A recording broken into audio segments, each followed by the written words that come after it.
happening at this time because, in fact, when Allison and I were talking about my speaking to y'all, it was going to be, I was going to be in Honduras at the time. In fact, it was going to be like 3 weeks ago today, I think. And we ended up changing that, and then it was 2 weeks ago today that Berta was killed in her bed when the paid assassins came in and murdered her with 4 bullets in her body. And another compañero, Gustavo Castro, was also injured and wounded in that attack. And in fact, he's from Mexico, and Gustavo, to this day, cannot leave the country of Honduras because the government has put this restriction on him from being able to leave the country. And it's causing an international uproar as to why, he cannot leave, because he's given testimony about being an eyewitness to this assassination. And then the Honduran government keeps putting up roadblocks. And it's very likely because of complicity, because of the fact that the government is very much linked to what we learned in the film here, the Aguasarca Dam project.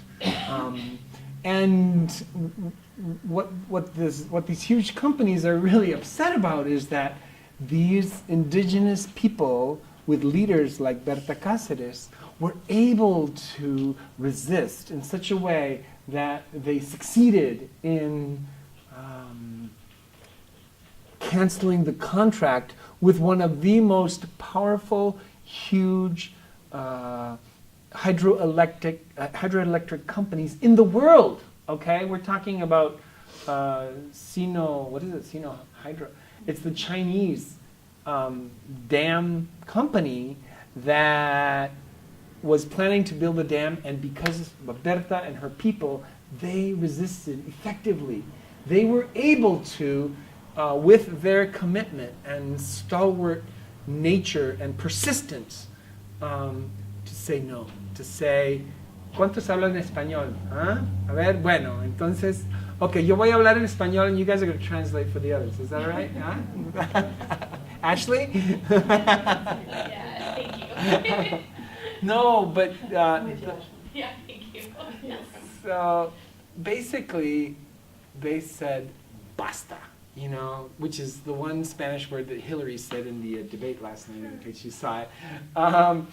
And basta is enough, right? That's what the Lenca people said to this largest hydroelectric company in the world, this Chinese water project that wanted to build a dam, and they were able to successfully say no. Well, after they said no, then a new corporate initiative emerged, which is called DESA, D-E-S-A, and they have not retreated. What they did is they tried to bribe Berta. They tried to say, look, we'll give you money, we'll give Copin, your organization, money, and then you guys can go away happy because you'll have all of this money, and we'll get happy because we'll get to make our dam, and everybody will be happy. But that's not the way she saw it. That's not the way her people saw it. They didn't want the money because money cannot pay for what they consider the soul of Mother Earth. They consider the rivers sacred. You saw her in ceremony in this film, And so money is the expression of commodification, as if anything can be sold, even that which is most sacred, the land, the mountains, the trees, the rivers. And so all of that natural sacredness is holy to her people, right? Chief Seattle, right, from the northwest part of this country, has this famous line about all the earth is holy to my people, right? He was one of the indigenous leaders in our country, and Berta is an indigenous leader in Honduras. So how I met her actually has to do with another assassination. and it happened in 1997, okay? In that year, another indigenous leader named Cándido Amador, he was from the Chortí people, all right? There are 8 different indigenous nations that are called the pueblos originarios, the original peoples of the land. And one of them are the Chortí from the Mayan tradition. There's Tolupanes, there's Tahuacas, and of course the Garifuna, which are the Afro-Caribbean people. And then the largest of all of the nations in Honduras that are indigenous are the Lenca people. And Berta is part of the Lenca. And so I met her in the context of them just having assassinated Cándido. And why? Because Cándido was an indigenous leader also resisting the dominant society, wanting to obliterate his people, his land. And so they killed him. And that's what they did to Berta, it's 2016, it's basically 19 years later. And so I met her 19 years ago. Why? Because they killed Cándido. And what did they do? All 8 nations of the indigenous people in Honduras went on pilgrimage, and they went to the capital of Tegucigalpa. And they didn't even know how they're going to get home. They didn't have enough money to pay the bus to return home.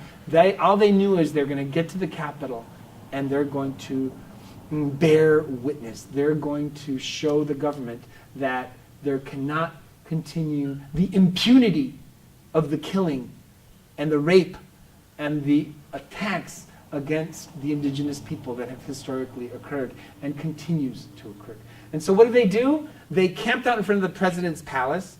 The president was going to go get a human rights prize in American University in Washington, D.C. They were going to give him an award, honoris causa, which means an honorary doctorate degree, right, for his human rights commitment. And it turns out he's got the indigenous people on his doorstep. Why? Because they're slaughtering the indigenous of the country. And so it's how incredibly ironic. Oh, he's going to go get this international prize, and he's got protests going on at his front door. Well, he had to get rid of them at all cost. And that's how I met Berta, because there was a brutal eviction by the military of the indigenous who were camped out in front of the presidential palace. And they came early in the morning hours, and they dragged them away violently. And I had to help people who were badly injured to get medical attention. And Berta, in the midst of all that, was organizing. And she was 26 years old. And now her daughter is 26 years old. And I was with her daughter just over 2 weeks ago, just days before her mother was killed. And it's so amazing to see her daughter, Olivia, now live the same kind of commitment that her mother has given her life for. So, why I share this is because you all are here, most of you are students doing public relations, and the decisions that I've made in my life are kind of parallel to what Berta has done, because she felt deeply affected by what her people has been going through for all of these decades in her experience. And so she committed to organizing the Copin organization, and to, out of that context, resisting the largest dam company in the world, this Chinese company. And then when she succeeded there, this other one emerges, which is still trying to build the dam in the Rio Blanco area, the Rio Hualcarque. It's called Hualcarque River is that they want to dam up and create a hydroelectric project. So she has been resisting, and as I said, they tried to bribe her, that didn't work, and so the only other outcome they had was to threaten to kill her, which they threatened her many, many times. They threatened other people many times, and they killed other leaders over the course of the last few years, and now it was her turn 2 weeks ago today. And so my story is parallel because my decisions around how I dedicate my life are very much related to the fact that my family also has suffered both torture and assassination. And my cousin, who was just, 24 years old, was killed by the Ronald Reagan-sponsored Contra forces in Nicaragua. There was a war that the U.S. had against Nicaragua in the 1980s. And my cousin was the only young man from Uruguay, as an international volunteer, to die in that war of the Contras. And he's buried in Managua for having defended what he considered was the revolution, which many people considered, and which was the Sandinista revolution against the Somoza dictatorship, which was propped up by U.S. policy for many decades. And so, because of his death, and because of the capture of my uncle, his father, and his mother, both of whom spent many years in prison as political prisoners under a dictatorship in Uruguay, South America. That's where my family is from. On my mother's side, my mother was born in Argentina, raised much of her life in Uruguay, and Uruguay turns into a dictatorship, and they imprison my aunt first, and then my uncle for 8 years. And I was in high school, and so I learned that, oh my God, it's like my government is supporting a dictatorship that is torturing my family. And it's like, damn, this is not right. I can't even pay taxes to this government because that would be complicit in the torture and then later in the murder of my own family, right? And so that's how I started to make decisions about how I wouldn't allow these things to happen in my name. And so what I started to do is to dedicate my life first to this international campaign to free my uncle. And he was freed in 1985 when the dictatorship stood down in Uruguay. And then later, when he is freed, my cousin is killed in Nicaragua. And so I dedicate a great deal of my life to trying to bring change to U.S. foreign policy in Central America. And where was the Contra forces primarily based, attacking Nicaragua, where they killed my cousin? It was based in Honduras. And so I flew to Honduras in 1987, and we did a direct action nonviolent protest at the U.S. Embassy, pouring human blood on the building of the embassy, and also putting an indictment, a legal accusation against the U.S. for supporting this kind of regime of the Contras that is killing and torturing the people.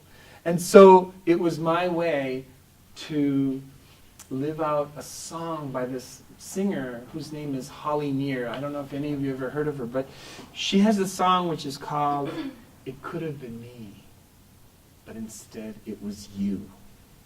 So I'll keep doing the work you were doing as if I were too. And that's what really, really inspired me to go on, because my cousin was killed. He was exactly 6 months older than me, right? And so 6 months after his death, I turned 1 day older than he never was. And I have always been conscious of every year that passes. This is yet another year of life that I have had that my cousin could not have. And so how can I do what Holly sings about? To continue what he was doing and to continue my life as if I were too, because he can't do it anymore. And now Berta is dead, and there are so many others who have given their lives. And when I say given lives, yes, some die in the process, but there are other ways to give your life.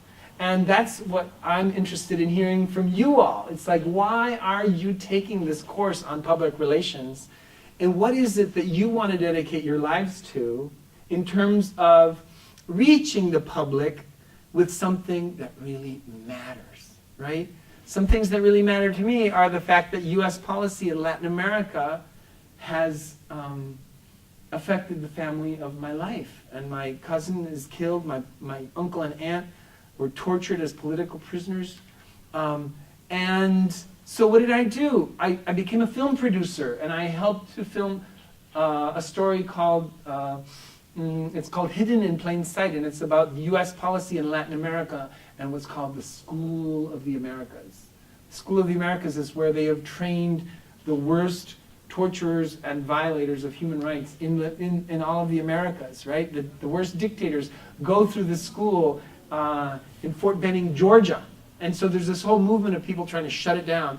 And I decided to use my gift in public relations. In that case, it was producing a film to tell the story of how our government is basically causing so much suffering in Latin America, where my family comes from. And so filmmaking has been one expression of that. Another is, Allison mentioned that I work with Democracy Now! Democracy Now! Is independent media. What does that mean? It means that we don't charge for the information that is shared. In other words, we don't even charge your time watching commercials, right? It's like we don't commercialize the news. And that's how most major media do it. They have advertising as part of the way they make money. And what is advertising? It is the commodification. It is the marketing of products, and to get you to buy and buy and buy more, which is the mentality that drove Tiberta's death.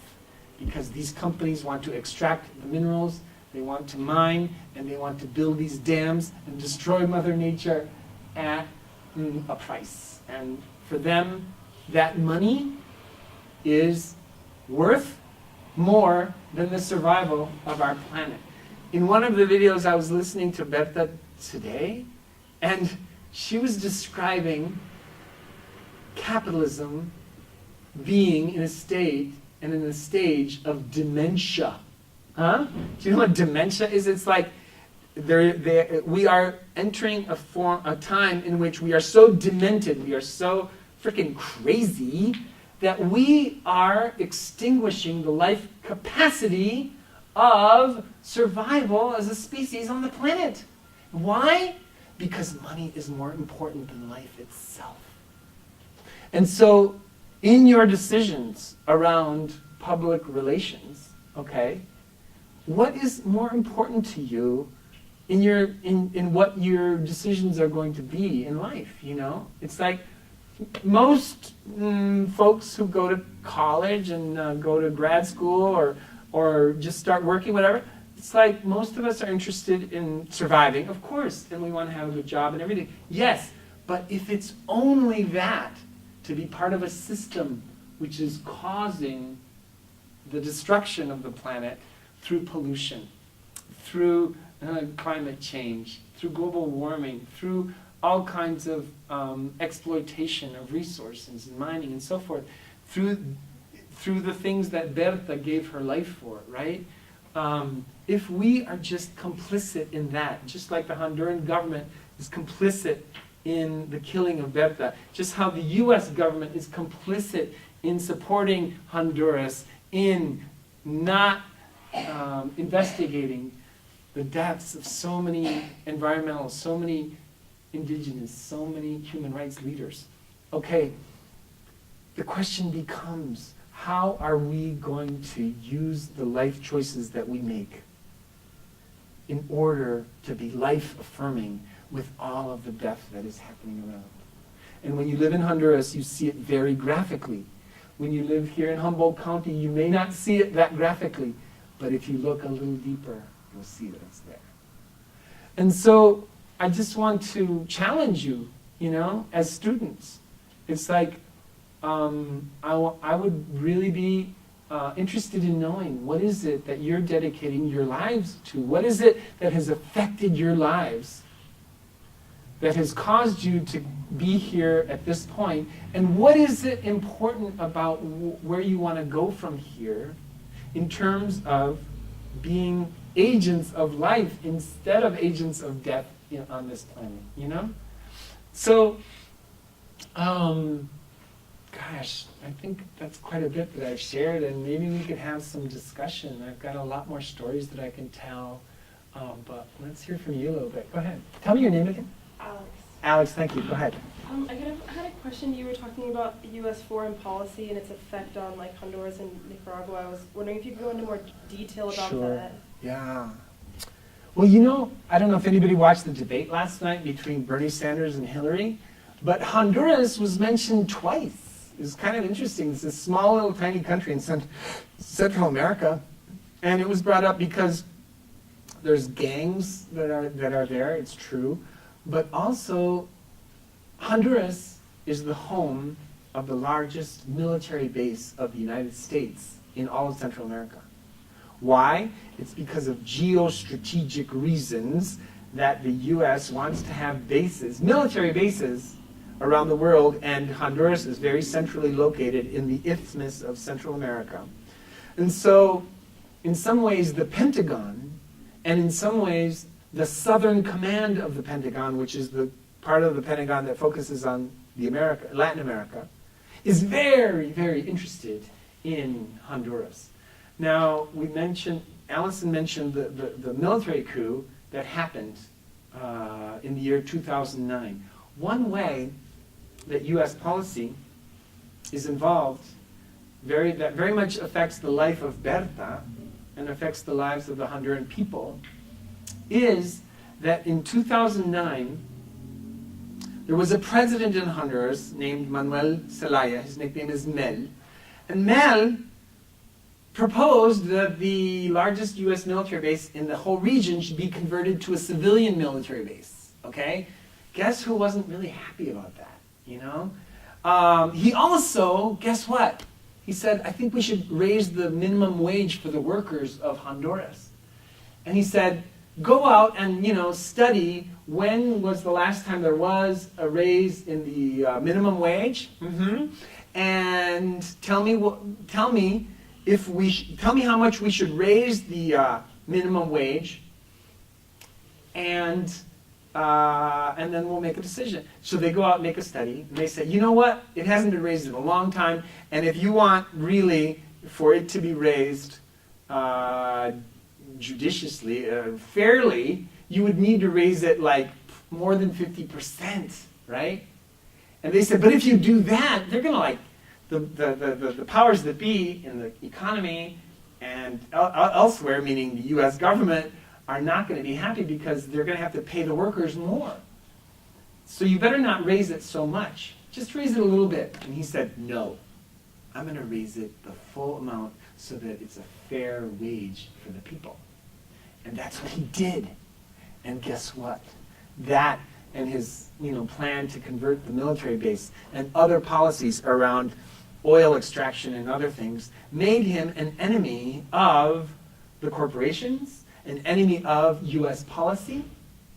And so what happened? At 5 in the morning on June 28th of 2009, they shot into his home in the capital, Tegucigalpa.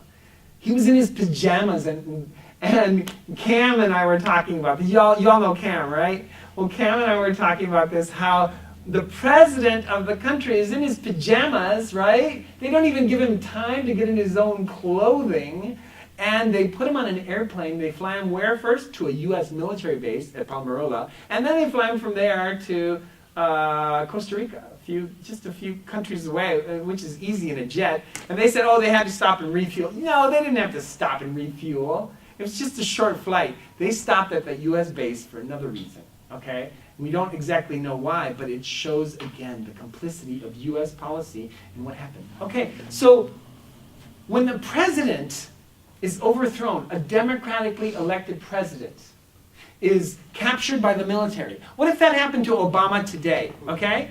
Right? He just gave a speech with the Canadian Prime Minister, and gosh, what if the Pentagon officials came, they capture him, they put him on a plane, and they ship him out of the country, and they say, you can't come back. It's like, whoa, what would the world say, you know? And what did the Honduran people say? Well, they said, we want our president back. And so he tried to fly back a week later. I was there at the airport. We could see the plane. It was trying to land. What did the military do? They put tanks on the tarmac. The plane couldn't land. So then what he tries to go to Nicaragua, and he goes there, and he tries to cross over the border to return to his country, right? if our president were kicked out and he tried to cross the Rio Grande, they'd call him a wetback, you know? It's like the president is trying to return to his country. He was elected to be the leader by the people. What did Hillary Clinton do at the time? She was Secretary of State. And she said, oh, no, no, no, we cannot have the president return to power. Can you believe it? This is the woman who wants to be president of the United States. And she is not respecting democracy. And she says, no, no, no, no, no. What I'm going to do is try to get a back channel to the current coup leader, and we're going to focus on elections, focus on elections, focus on elections as the resolution of making him moot. All right? What if that happened to Obama? Obama is kicked out, and it's like, oh, well, you know, the election's coming up. We'll just leave you out of the country and focus on the next election and forget the fact that you were democratically elected. That's basically the mentality of Hillary Clinton, right, in what she did around not defending democracy. Okay? And unfortunately, even though they raised Honduras twice in the debate last night, they didn't ask Hillary this question about why did you need to make a democratically elected president of the country moot in terms, and she wrote that in her book. It's not like she can deny it. It's in her book. She said she wanted to make the president moot, meaning irrelevant. So what did he do? He sneaks into the country. He goes to the Brazilian embassy. I was there as media. I put on my Democracy Now! Hat and get into the embassy. I thought I was going to go in for a few hours, like 4 maybe. I ended up staying 4 months. Okay? And I don't know if you travel with a toothbrush everywhere you go or an extra pair of underwear, but I didn't have none of that, okay? And I ended up deciding that I, as a journalist, am going to stay with the represented elected leader of the country, in his country. And they threatened to go in and take him out, but they didn't do that. Because Brazil is a very big country, and if Honduras did that, they would be violating Brazilian territory, and so they didn't. And so they let the president be there, and they let those of us who were accompanying him be there. And my God, and I just slept on the floor like the rest of us until finally they did bring in some extra support for us after many, many days later. But the fact that the story had to be told, and relations had to be built with the public in the United States and in Honduras and around the world about what the military coup was doing. That was my decision around doing public relations at that time. I needed to tell the story. And I hope what you're learning in this public relations class is about telling the story in a way that is meaningful first to who? To you. What is it that, is the juice that makes you wake up in the morning? What is it that you believe in that you want to transfer to your professional lives as public relations folk, if you end up in that field, right? And use those gifts and make it meaningful. This is why I stayed in the embassy. And I was the only journalist who ended up staying all 4 months. Everyone else left. But I decided I can't leave.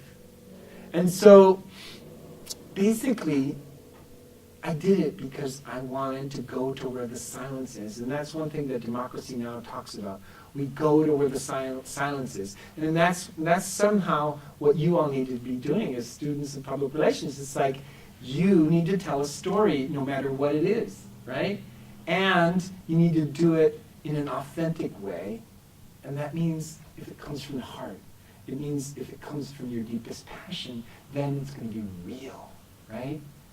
So, that's enough of my gabbing. Did I get to your question? Do you feel like I answered it? Yeah, I have a better understanding. Good. Yeah, U.S. policy, with the Pentagon in Honduras is really big, and so the Pentagon has a lot of power.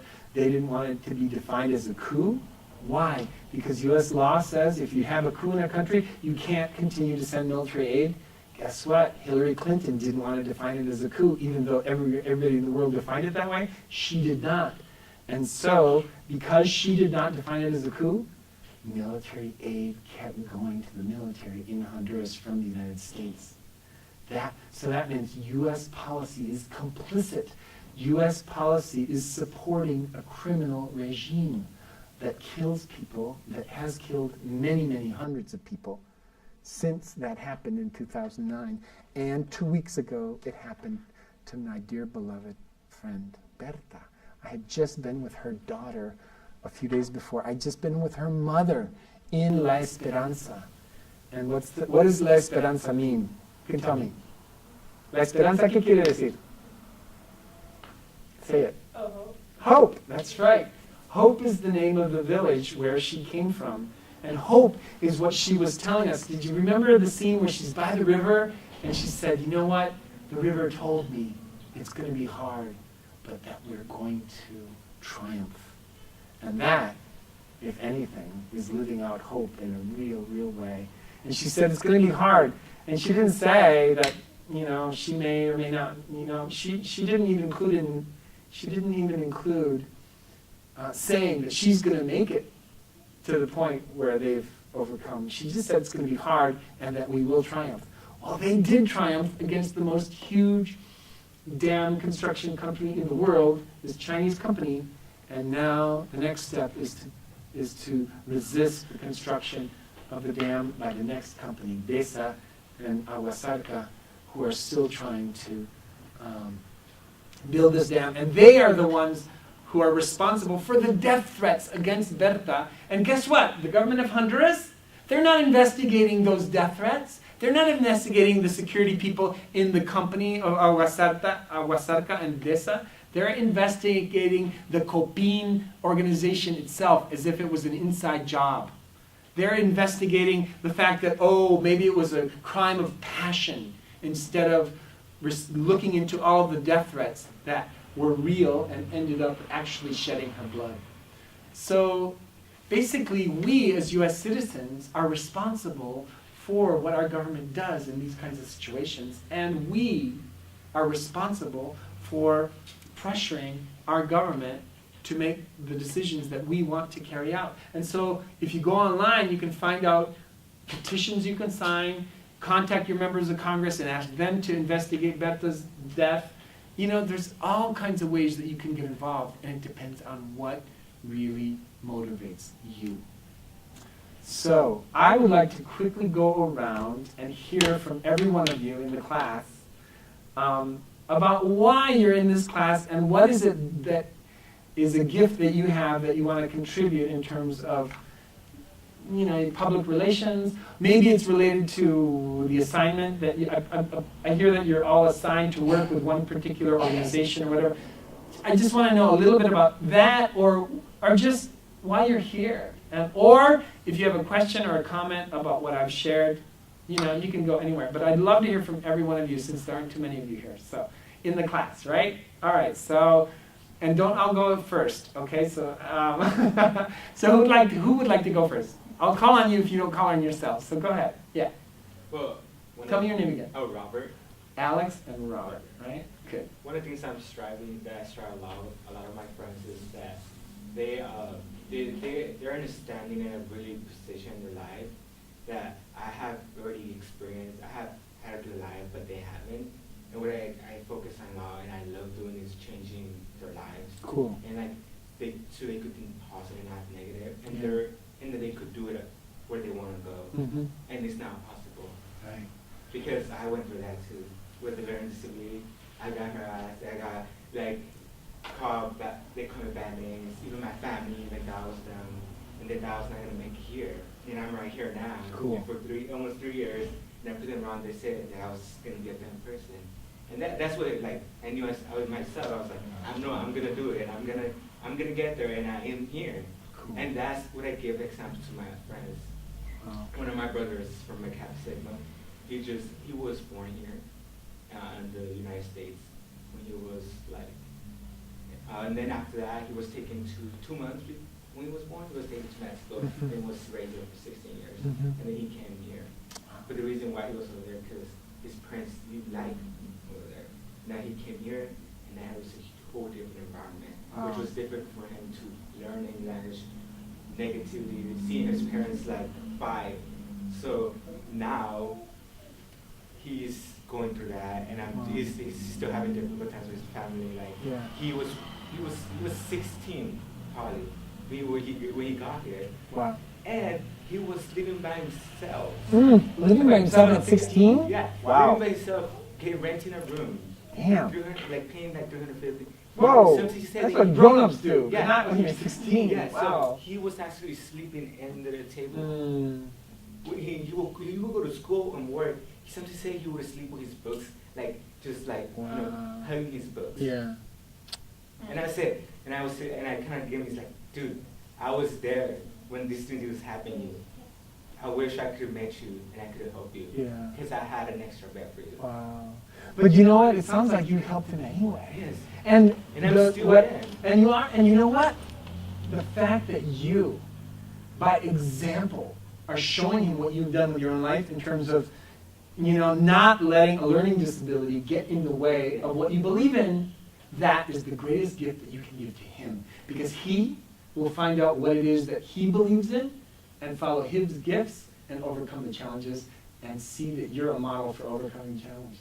Man, That's really my cool. strat. That's Changing really cool. People that when I see them stress out, they Yeah. feeling like they can't do it, there is a possible way. Totally. Cool. Thank we you. all have a brain and we have a certain way that we Absolutely. can make it out there. Absolutely. Thank you. That's That's really rad. That's powerful. That's dope, as they say. Yeah. Man, I just learned that a couple weeks ago. My goddaughter taught me that. I didn't even know that, man. All right, so who else is gonna be dope around here? Anybody? Go ahead, Alex. Okay, so, well, right now in this class, my client is the recreation department for the city. And I guess they're trying to encourage kids to spend less time on their computers and TVs and go out and play, because I was actually speaking with someone, I did an article and I was interviewing the theater teacher, and he kind of was going off on this rant about how kids don't use their imagination anymore, it's going to affect them later in life. 'Cause that is true. Like, I think most of us remember playing pretend, and kids aren't really doing that anymore because they don't have to use their imagination. There's a screen there for them, and Which is like an imagination robber, right? It's like a Yeah. thief of the imagination. it really is, because it's stuff, nothing's coming from you. You're just absorbing, but Yeah. not creating. And but I mean, as far as like what I want to do, I'm not even sure. I'm majoring in PR, but the more that I've done in my journalism classes, the more I've actually considered doing the writing as opposed to PR. Actually, Cool. like news writing. Yeah. Wow. Yeah, because I just think that is a very important part of democracy. Like, you have to have people Yeah. keeping the government in Yeah. check. Yeah. So what aspects of the news that really call your attention that you might want to write about? the investigative part, because I think that it's getting harder and harder to do. The government is having more influence on news sources. So I think that Or brainwashing, you call it? it's just sort of like it's harder to investigate, because a lot of like the government, or I guess I should even say the government, like people with money are having more and more influence on the news, and it's not as genuine anymore. Right.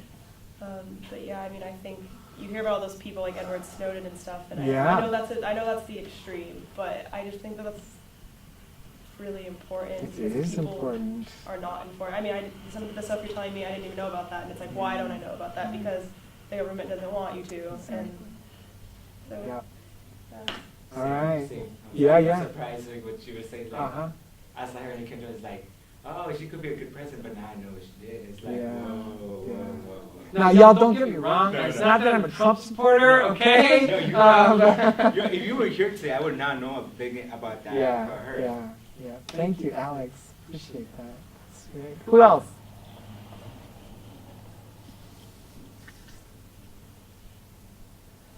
Hello. Cool. My name is Damien. This is my daughter, Silali. I was invited here by our Thanks, speaker over here. Damien. All right. I work for 2 radio stations, Eureka Broadcasting and also KHSU over here. And I love Democracy Now! That's why I love listening. That's great.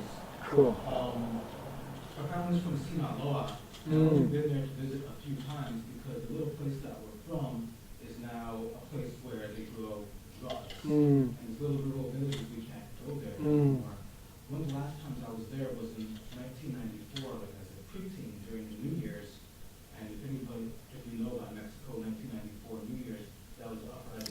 Yeah, January 1st, right? And like, I didn't know anything about that. Mm. When I was a little kid, and I was really moved by that because my uncles were farmers. So it didn't really, I just thought about it, didn't really impact me. Until a few years later, where I'm going to school here, I learned more about Native American studies and Zapatismo, become really inspired. And somewhere around this time, get this little blessing right here. In 2009, her mother and I take her in the womb to the Digna Rabia. Oh, yeah. Right. About a month or so. And that really changed the trajectory of my life in a few different ways. And her life too. Exactly, yeah. Uh-huh. Come back here, like, oh, I did a job, so I come into the teaching credential program here at HSU, get a credential in history, taught high school a little bit, I was a lecturer here at HSU as well, taught arts at a Spanish immersion elementary school, have not been able to find stable employment in history, but I don't really even want to teach that because of the curriculum that we're teaching our children, how incomplete it is, basically. Right. And so, had a little bit of a crisis, and found myself needing some other employment, and I get this little job at a radio station over here in Eureka. They needed somebody that could operate the equipment and could speak Spanish and could work the next day. That's so It's a cool. really shallow pool here. Yeah. So they hired me with like absolutely no experience. Wow. 3 years later, Really? I'm still working there. I'm Wow. still working here at KHSU, and just last week started broadcasting a brand new radio station working with the community group here, KIPE 89.7. We're going to start broadcasting without living bilingüe because, like you say, the way the silence is, here we have a radio desert for using information in Spanish. We have editors of El Leñador right here, one of our only Spanish language news sources. Wow. Other than that, there's no newspapers, no radio, no resources for that. Wow. So I'm here in this community right now trying to fill that gap. That's great. Damian, you and I are scheduled tomorrow at 6, is that right? Yeah. And then it'll be aired when? Sunday. Cool. Sunday at what time? Sometime between 12 and 2. Cool. Carmen over here. All right. She's the host, yeah. All right, Carmen, well, talk to us. Thank you, Damian. Muchas gracias. Yes, so I'm Carmen. I got invited by Damian, along with Javi, one of the editors for El Leñador. And El Leñador is the bilingual newspaper here on campus that started as kind of a vision and a plan to include the Latino community here in Hmboldt and like really like give a voice to the underrepresented here, also students, but the community as well. And then I also do Sabor Latino for KHSU, really? along with Damian. And I guess the reason why I started getting into it is because coming from the Central Valley, I saw people like me, people like my family, and people with like the similar stories, but I never saw any representation at all, or really we're socially, economically, and politically really underrepresented in the Central Valley. Like all the resources go to LA and all that stuff, and like that's great, but I feel like, like what about us? So what I want to do, at least with media, also growing up in Mexico, Sinaloa as well, being affected by cartel violence and drug violence as well. I really want to work with children who are in the school to prison pipeline back in my hometown, and or work with the war on drugs back in Mexico. Wow. So that's like, I'm finding different avenues of media, so like through writing, this newspaper, through radio, I'm learning like video, film. It's just like any way I can do to represent or at least bring like these issues like up to the surface. So Powerful. that's what Thank I'm you, for. Carmen. Yeah. Mucho gusto. Mucho gusto, Ila. All right. I'll Next. follow up with that. All right. My name is Javier, and this is Carmen. I'm the editor-in-chief of El Leñador, and along this platform, just I'm also a public relations emphasis, but I find myself doing more writing than anything. But I still have a passion to inform, and I think that's where this paper have given me a kind of a finding of who I am as a person, because I'm not that fluent in Spanish, but I try, in that sense. But these issues that I've seen here in this community, because it's a small community, but I've gotten to hear these stories about people that am daily impacted, everyday issues that are never brought up in mainstream America. And I think that's where I find passion in that, Nice. in covering that. And I don't know what I want to do in terms of exactly, but I think PR, just media, it's a good platform to start in informing people. And when you have the right mindset and the right passion for it, I think you can inform a lot of audiences. So giving people these stories is something I want to do, whatever that may be. That's so cool. Yeah. That's really great. And empowering people to tell their story, and you going and listening and then amplifying that voice, that is so powerful, and that brings change at so many levels. So, yeah. And I love the fact that, you know, you're in a Spanish medium and you're learning at the same time, you know. Someone else took a class in Spanish today that I even heard about it. And Cam, you took Spanish today, right? Yeah. How was it? Can you tell us one thing you learned? We had a test. You had a test, and how'd it go? It was good. Yeah? It's kind of easy. Yeah? Did you learn some? No, it's pretty much things that we already have learned. Well, then you're an expert. You can teach Javier Spanish.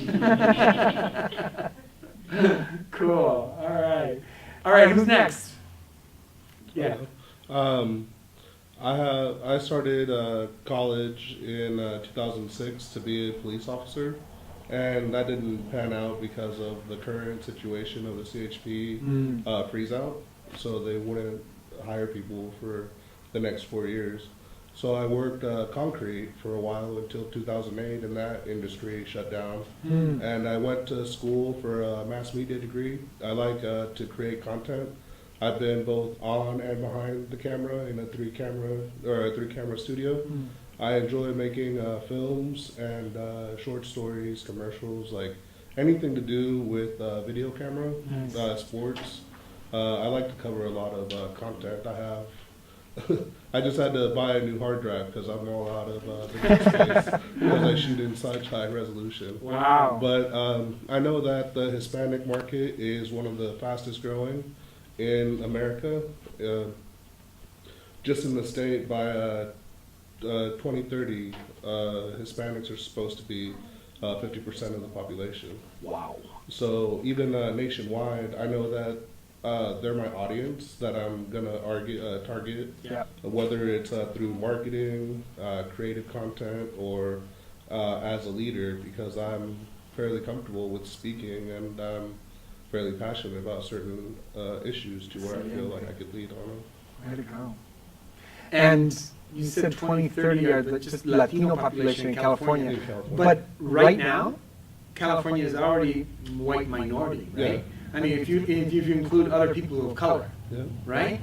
So, and I think, you know, the Republican Party especially is really afraid of what they call the Californiization of the whole country, meaning that the whole entire country is turning more and more people of color majority, and it's like, wow, you know, that's like really gonna change, and it is already changing the history of our entire nation. Yeah.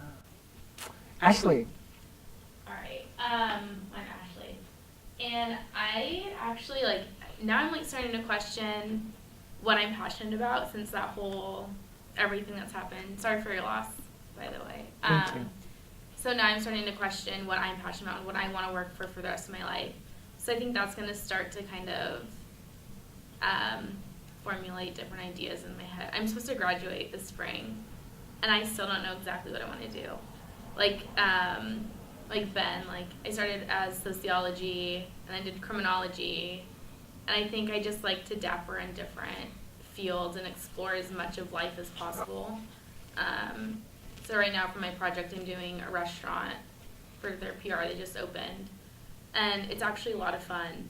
I work there as well, so it makes it a little bit easier. Yeah. I guess. But just knowing behind the scenes and trying to get people informed and what they're all about. Wow.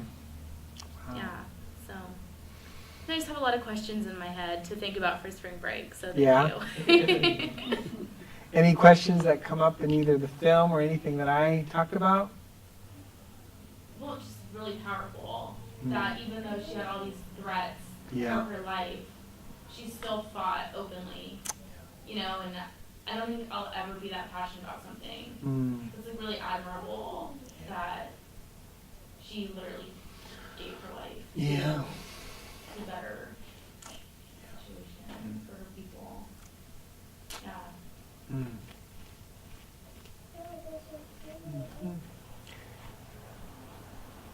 Can I add something? Are you done, Ashton? Yeah.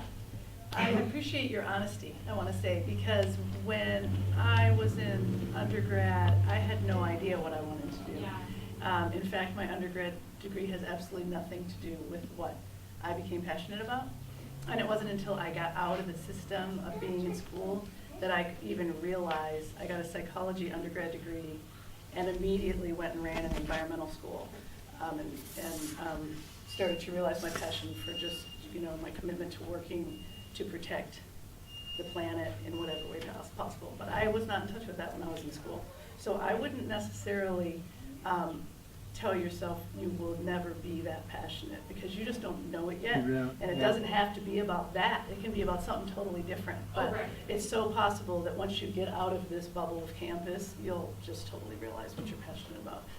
It didn't hit me till after I got off campus. So that's one thing. The other thing I wanted to mention is I've always done environmental work ever since I got out. Ever since I got out, sounds like I did time in my college. Once I busted out, and in many different ways, and eventually came to Hmboldt State for graduate school in natural resources because I wanted to up my ability to do that work. But the interesting thing is right now I'm working on some legislation, public lands legislation, with two of my friends that are here, Jeff back there in the corner, my friend Larry right here, and we've been really excited about our congressman, Jared Huffman, because he's really incredible with this issue, and we've been really excited about that. And somebody challenged me this week because of knowing you were here, and because of Berta's assassination, and because people have been talking about the Clinton-backed coup, and the fact that our congressman supported Clinton. And someone asked me, well, how can you be doing this work and knowing that your friend's friend was assassinated and that coup was backed by somebody you're working really closely with? Exactly. And I really have tremendous respect for our congressman, but it's a good question. And it just makes you begin to realize how everything is connected and how our choices make a difference. And luckily, he is approachable enough that I have no doubt we could have that, explore that conversation with him.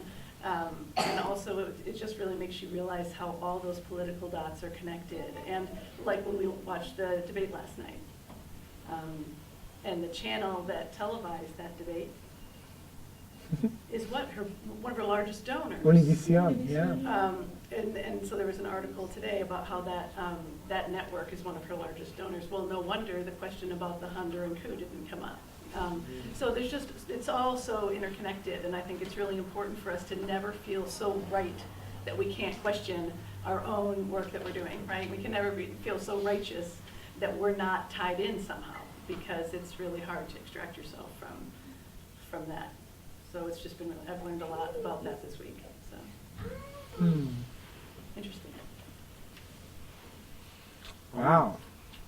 Well, gosh, I've got to say, this is a very impressive class that I don't often get this level of, real energy and gift and commitment. So I just want to congratulate all of you, and I appreciate the sharing that you've done. Anybody else want to share anything? I mean, you don't have to, but you're invited.